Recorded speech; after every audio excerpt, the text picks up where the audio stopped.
If I could do it all again, I probably would do things differently, obviously, but at the same time, if I didn't have that pain and those difficulties and those realizations, well, I don't think I'd be me today, and I like me today.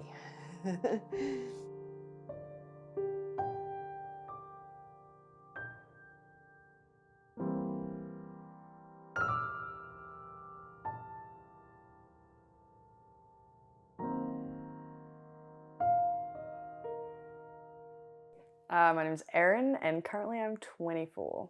My name is Malika, and I'm 36. My name is Kirsty, and I'm 47 years old.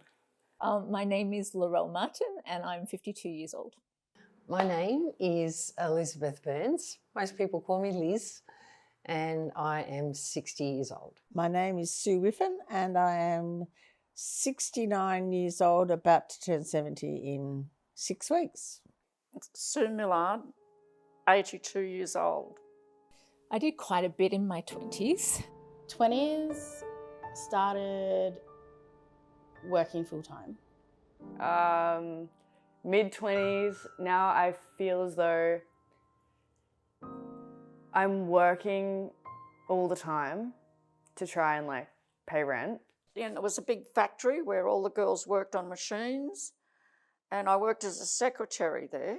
Yeah, just did my nursing in my 20s and also became a midwife in my 20s. So I think looking back, I achieved a lot.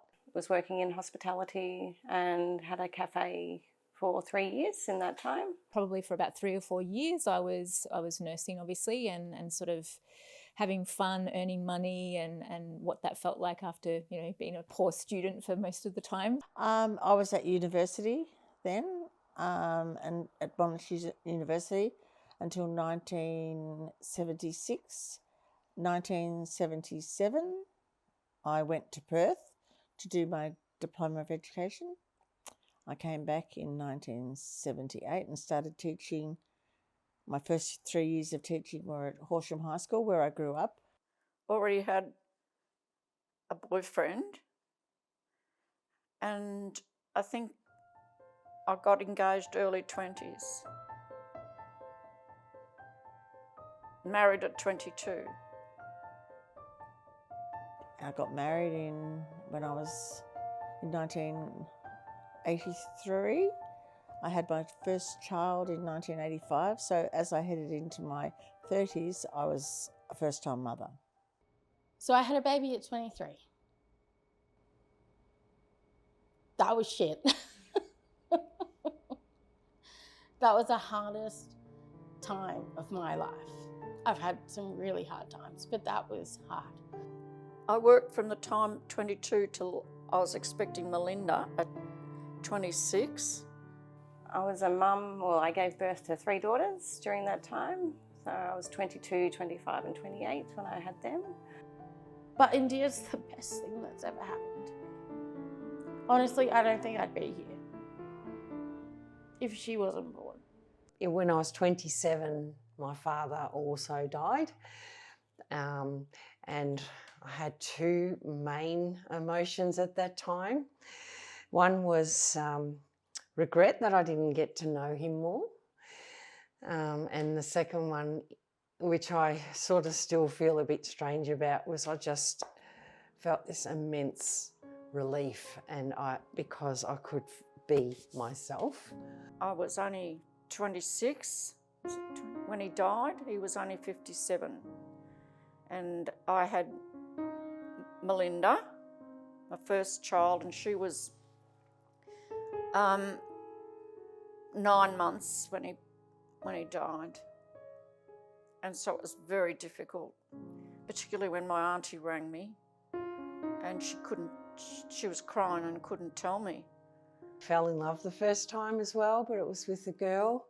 So a lot of sort of realisation about what I was, which was very, very difficult for me because I was raised in a very strict family.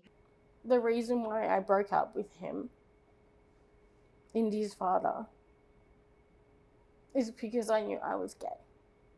I backpacked by myself through Southeast Asia and for about 6 or 7 months, and then landed in the UK. So I knew I'd always end up in the UK to nurse and sort of do a working holiday visa. I had a lot of sadness and difficulties, but overall, I'm grateful for my 20s. Yeah, that's about it, I guess. When did I come of age? Oh, I don't think I ever did. I never felt confident. What does an adult mean to me as opposed to what does an adult mean for another person? There was certainly a transition when I started working, and then there was probably a greater transition when I travelled. So I really felt that, you know, I grew up, so to speak. I don't think it's hit me yet. I know a lot of people tell me it's like going to be 25, which is like in a couple months. Yes, I did feel like an adult because growing up in the country, I moved away from my family to the city, and I lived, first year of uni, I lived in halls of residence, but then I lived in shared houses, so had to pay my own bills, had to, you know, cook my own food and do my own laundry, and so everything that you have to do as an adult. So yes, I definitely felt like an adult in my 20s. I think because I had moved out of home as well by 21, that was definitely a transition as well. So that combination of work and fending for yourself and cooking and cleaning, and, you know, that was fun, that was exciting. I suppose like moving out of home and like away from like interstate made me feel older, more mature. I had to like start looking after myself. I guess that's, for me, what becoming an adult meant, that I am learning things, but aside from learning things, how to apply those things and how to be responsible. I think I had to become an adult when I had my daughter.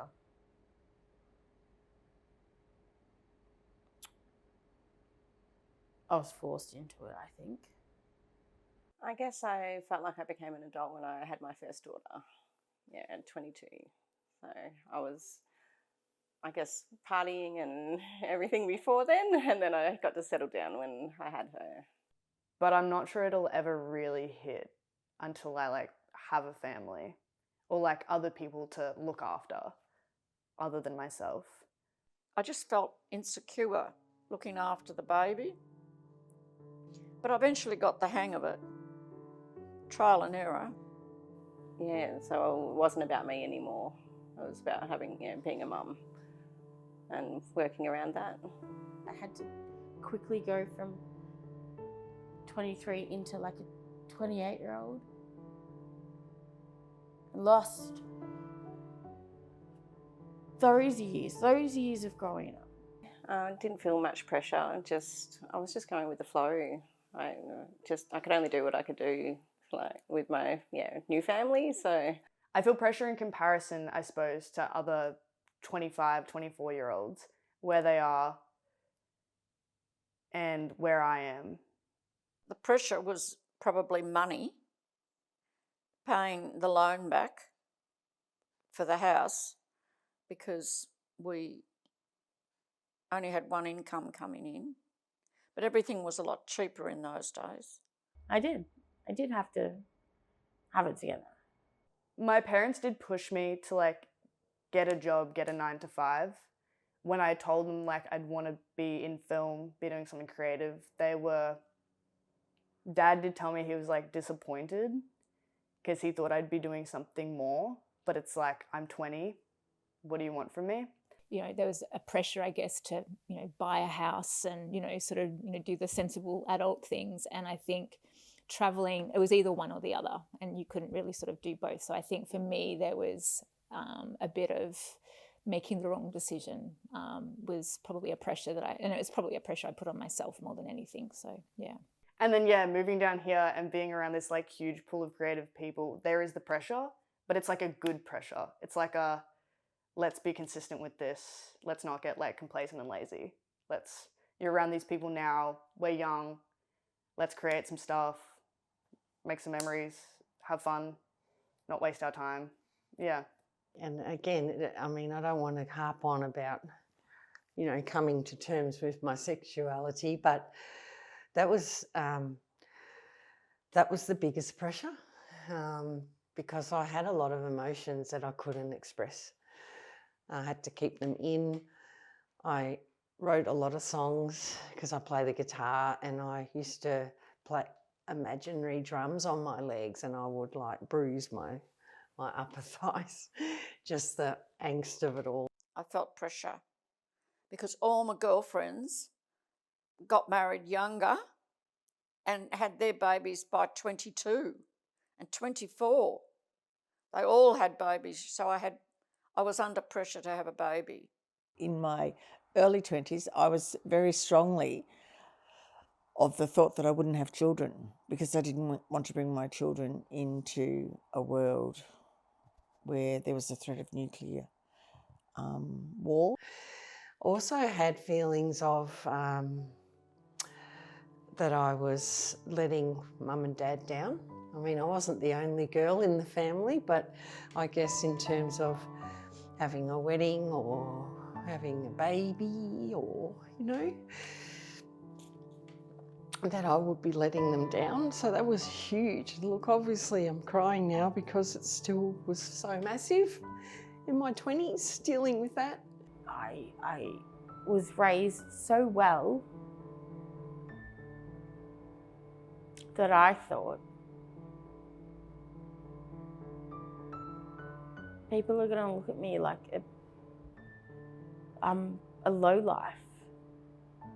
Also, I believe, and still do, I believe in God, and just a fear of, you know, not being burnt and going to hell. But I had a lot of conflict, thinking, surely God, or the Catholic God, surely he can't, despise me. He made me, he made me this way. Success To me in my 20s. Success for me was doing well, and really not to get A's, but to do well. Our success, I think, was having a job by the time, having your education completed, having a job. A good job, a satisfying job. So, and I really enjoyed nursing at the time. I guess successful, I would think, nowadays would be more like career focused, like self-success. In my 20s as a nurse, I already had that sort of ethos that you had to work hard to get the results, and I did. I worked very hard, and I still do. My dream and goal to open something with no money. Well, how does an 18-year-old have money? I just have the idea. I think it was mastering having a baby and mastering looking after her, because I couldn't look after. I fumbled around and didn't know what I was doing, but once I learned what to do, I felt at home. The way things have shifted and changed, and just that younger generation being able to do so much. The current generation, you're, I think, encouraged to follow passions a lot more, which I think is wonderful, because I think it's, what we should all do, and we probably learn that all too late anyway, for me. But for you guys, I think, you're encouraged to follow your passions. That sense of achievement and drive, I just think that's different. That's what I think is different. I think these days women have more, because they go to work. They like to be more successful. That's changed. Whereas nowadays, I think young people see success as more their image, if you know what I mean. How other people see them, rather than how they see themselves. I don't know. I mean, like, while it's lovely to have a secure job and a job that you know that can give you kind of a sense of, financial stability, it's more about the people that you have around you, absolutely, the friends that you have around you and those relationships that you have around you. My 20s and 30s would probably be some of my favourite times in my life because it was, a really carefree time. And then once you get into your 30s, you have kids, you become more responsible. And I think it was a really important part of my life. I see my 20s as just a growing phase, I guess, being a mum and working around that with being successful at work and in the cafe and things. I was, pretty much, I felt like I was let loose on the world. So it was fun for me. It was, I think I was a lot less serious if I think about it now, but at the time I felt like I was serious. So my life experiences currently will definitely shape where I want to be. I was quite happy. As I said, we went to weddings and balls, but we didn't go to too many, didn't go to a lot, because we were rearing children, so we basically stayed at home. When I look back on it, I'm glad. I've got a friend, I've got grandchildren now, and heading into my 70s and, physical problems. I find it's really difficult sometimes playing with them, and I've got a friend who's just turned 50 and she's had her first grandchild. And I said to her the other day, I'm really envious of you being so young, but she had her first child at 19. And so all through her 20s, she was a mother. She ended up having 3 children. And I think I wouldn't have given up the freedom and the fun I had in my 20s for that. I think sometimes things will happen and you catch a glimpse of who you used to be and you're like reminded in like brief moments, oh, you're not that person anymore. Like rewire, like whatever you're about to do or say, like consider the person that you want to be, not that person that you're not anymore. So my 20s and all, the sadness and the happiness in my 20s, and why I was sad and why I was hurt and why I felt those things. I don't want to feel those things ever again. So I've been making choices from those years to get me where I am now. So if I didn't have those negative and positive experiences, I don't think I would have been where I am today. Yeah, I really don't. They were, I'm not allowed to swear, but the 20s were hard. Yeah, looking back, I wouldn't have pictured my life to be as it is, but it is. Would I change it? No. A moment in my 20s that stuck with me, I think would be traveling, backpacking by myself. I think I loved that. I'd probably just say like traveling, which is, yeah. I think 1977, when I went to live in Perth, that was a pretty gutsy move, and just leaving all that. As I said to you before, I had a very core group of friends, and leaving that behind and hopping on a train. My dad drove with me to Port Lincoln, then I hopped on a train to Perth with my car and stayed with friends for a few weeks, and then got to know other Victorians there, rented a house, and I think that was perhaps the gutsiest thing, being so far away. We went to Surfers Paradise, and I think I don't know whether I told you, but my mother made me the bikinis. Well, they weren't, I think the side would have been about that high, and material and elastic and the top, she followed a pattern and everything. But the first time I got into the pool, the elastic just stretched and I had to hold my pants to get out of the pool. It would probably just be the birth of my first daughter. Yeah, that sort of changed my whole life. From, yeah, as I said, I was a bit of a party animal to start with, and then, yeah, just that was what changed me. I think it was the time, that I realised I could be myself. That sense of relief that I talked about earlier, that I could be me. That was unreal. It was still a bit of a journey to go, but just to know that I could. Yeah. It's falling in love for the first time with my girlfriend. Indy's first birthday came around and there was a package on the top. I hadn't invited Alison. And there were 2 children's books and a bunch of flowers.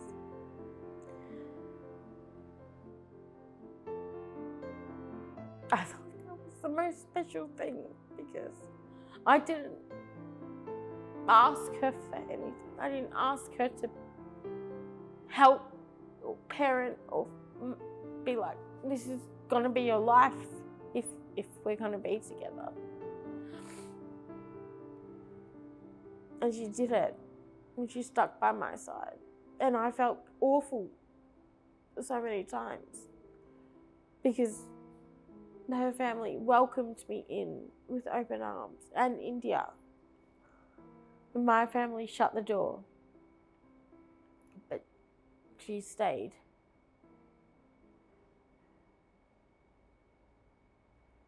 So I think, yeah, it's probably the best moment in my life. I think currently I don't think I'm going to change too much as a person, which is crazy to think because it's only been 4 years into my 20s and I already feel so changed. I think my 20-year self would recognise part of me. Maybe personality. I don't think I've changed that much. I think I've probably got a bit wiser, but I don't know. I might be recognisable, like she might recognise me. If I looked out, well, I am looking out the window and saw my 20-year-old self, no. I think I lost myself a little bit in my last part of my 20s because of a relationship that wasn't good for me, that was pretty toxic. But I think the first half of my 20s, I would recognise that person. As I said to you, one of the first things I did the week before I turned 20 was drive from Monash University into the city to march in the streets because Gough Whitlam had been sacked by John Kerr. And so through my 20s, I was still very active in, participating in and expressing my ideas. And I like to think that I still do that now. Perhaps not so much. I wouldn't march so much now because I think it's a bit scary, as I said before. But I still very much, I think my 20-year-old self would be proud of me now because I still have very strong opinions about the rights and wrongs in our society. I was a wuss, too gutless, didn't have enough courage until, sadly, I feel bad about saying this, but until Dad died. The second half of my 20s was kind of, I think, clouded over by that sort of relationship that I did have. But I learnt a lot about myself and I guess learnt a lot about resilience. What I've learnt now from that is that people have to have, or young, maybe people in their 20s, need to have a mentor or someone they can look to. If someone just had have opened their arms to me in my 20s, and said, you know what, you're okay. You know, you're great. Who cares if you're gay? Big deal. You know? I guess, yeah, I'm a bit different. I've been through mental health struggles as well. So at the time in my 20s, I was okay with it, I guess. I was just plodding along, just getting everything done that I needed to. Yeah, I'm a bit different to what I was, in my 20s, that's for sure. I think maybe in my later 20s, maybe, yes. Saying this is what you've had to become, and you're doing it well, or trying. But who knows, there's so many years in between. It's just like, I might end up a shell of myself by 60, but hopefully not. Hopefully everything goes according to plan.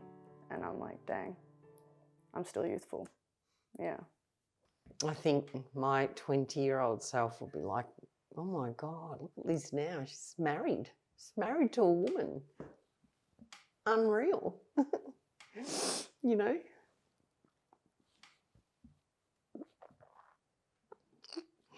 I'm not scared anymore. Yeah, I'm not scared. I'm proud.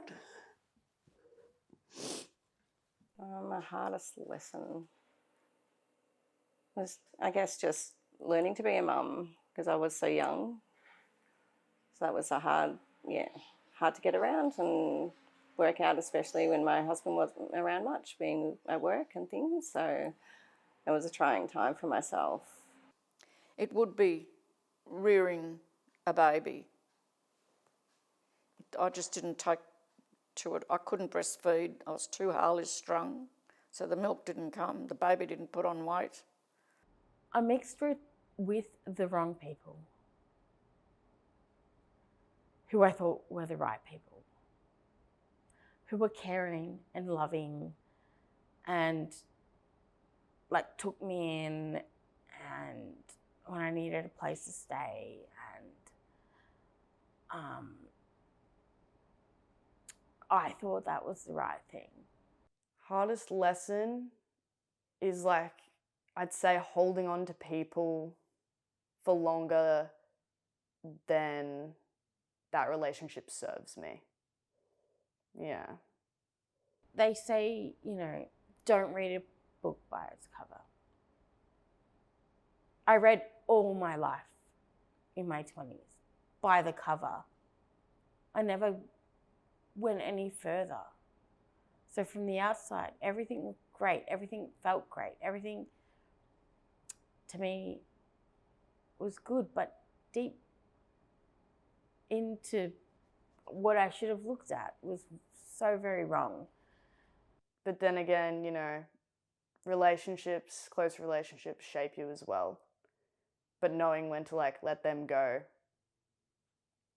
is vital. Just appreciate your parents if you can, because they're a product of their upbringing as well. And with Dad, I think he was so tough, but he had a terrible childhood too, and he probably thought he was doing his best. I think just trust yourself, back yourself a little bit more, and that you do know more than you think, and you're a lot more resilient than you think you are too. So I think that's what I would say to myself. But I've come through the other side of that well and truly now, and I'm really happy with my life and where I'm at and who I'm with and the people around me. So don't forget that you are just 20. So be 20. The struggles of being a grown-up or having to be a grown-up or thinking you need to be a grown-up when you're still learning and living. Learning starts after you pass that exam, in my opinion. I learnt more nursing, midwifery, intensive care. I'm now learning more about education after. So don't put so much pressure on yourself to work yourself to the bone, because you won't have much energy left to be open to ongoing learning, because that's when it starts. yeah, go and be in the workforce if you need to, and then do more education. It doesn't matter. It doesn't matter how you do it or how you flip it around. Go do uni and then go into work. Like, I think as long as you're doing what eventually you're going to be passionate about, don't be forced into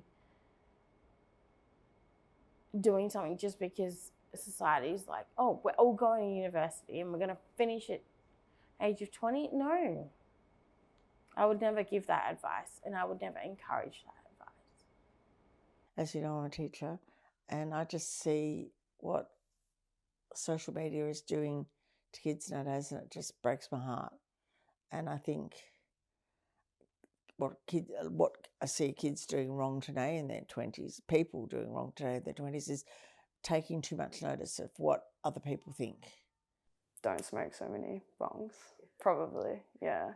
I think a lot of my life, my early 20s, were wasted doing that, to be honest. And it's probably one of the things I regret the most, is just like being around people that don't inspire me, just doing it as a comfort, and then looking back and being like, oh, look at all that time I wasted. I don't think you can get anything wrong in your 20s. I think particularly now, I think there's more of I think you're encouraged, or I certainly see the 20-year-olds that I have around in my life, you're encouraged to explore things and to, experience things. If you are struggling with something, whatever it is, try and have the courage to seek help. Oh, okay. One word.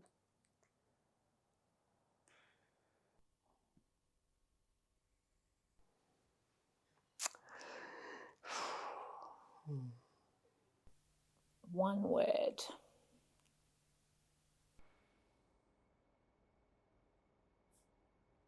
I think it would have to be growth. Happy. Yeah, I was happy. Difficult. That's the word I would use. Very difficult. Exciting. I think, yeah. Eventful. Yeah. Growth. Yeah, growth. That's what it was. Adventurous? Something always... There's always new things to discover about yourself. Yeah.